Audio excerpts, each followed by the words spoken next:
Hello everyone, আশা করি সবাই ভালো আছেন। আমিও ভালো আছি। তো আবার আসলাম আপনাদের মাঝে আরেকটি ভিডিও নিয়ে। তো এই ভিডিওতে আমি একটি গাছ সম্বন্ধে কথা বলবো। তো এই গাছটি কোনো ফলের না, কোনো ফুলের না, কোনো কাঠের না। তো এটা একটা মশলা জাতীয় গাছ নিয়ে কথা বলবো। তো এই মশলা জাতীয় গাছ, এই গাছটির নাম হলো ডালচিনির গাছ। তো ডালচিনি সবাই চিনে থাকি কীরকম হয়। তুমি বলো তো ডালচিনি কীরকম হয়?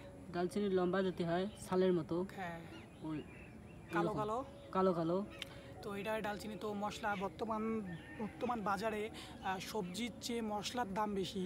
আর বাঙালি যেটা আছে সেটা মশলা ছাড়া আর কি খাওয়া, তরকারি খাওয়া তাদের জন্য আর কি যেটা অসম্ভব যেটা বলে। আমরা তো আর চাই না যে শুধু পানিতে সিদ্ধ করবো আর খাবো।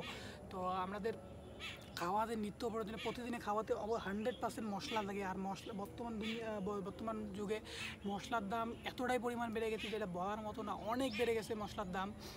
তো এই জন্যে যেটা আপনারা কী করতে পারেন, একটা ডালচিনি, যে আমি যেটা এখন যেটা বলবো ডালচিনির গাছ।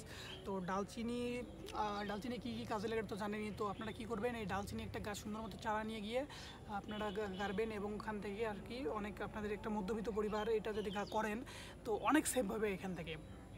তো ডালচিনির গাছ কিন্তু বেশি বড় হয় না, ডালচিনির গাছ হয় যে একটুকু প্রায় এইরকম হয় আর কি। তো এত বেশি বড় হয় না। তো এইখান থেকে অনেক অনেক অনেক ডালচিনি ধরে। তো আপনারা যারা ডালচিনি কাটবেন তারা অবশ্যই খেয়াল রাখবেন যেন তো ডালচিনি গাছকে যেন কোনো প্রকার যেন নিচে দেবে না, যেন কোনো বাচ্চা যেন পানি জমে না, কোনো বাচ্চা যেন আর কি বলায় না। তারপরে হলো কোনো মানে পশু পাখি যেন খেতে পারে না, এবং আর কি গোড়ায় যেন পানি জমে না থাকে। তো পানি অবশ্যই দিতে হবে, পানি না দিলে কিন্তু কোনো গাছ আমরা যেমন খাদ্য ছাড়া বেঁচে থাকতে পারি না, তো গাছের ক্ষেত্রেও, গাছেরও প্রাণ আছে, তারাও সেম রকম।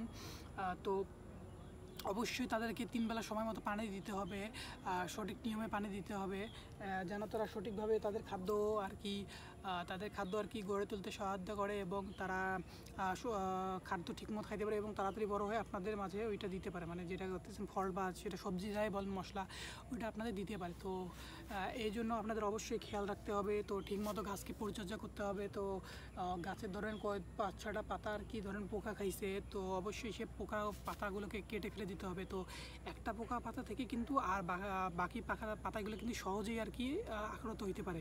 তো এই জন্যে একটা আর কি যেমন কি ছোঁয়াচে রোগ বলে যেটা বলতে, তো ওই রকম সেম ওই রকমই প্রায়। তো একটা থেকে আরেকটা সহজে ধরতে পারে। এইভাবে করতে করতে করতে আপনার পুরো গাছটি নষ্ট হয়ে যাবে।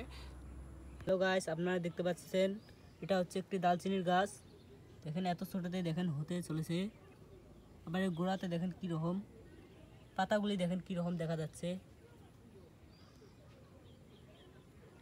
সম্পূর্ণ গাছটা দেখেন, যে কোনো জায়গায় গাড়লে হবে। পাতাগুলি দেখেন।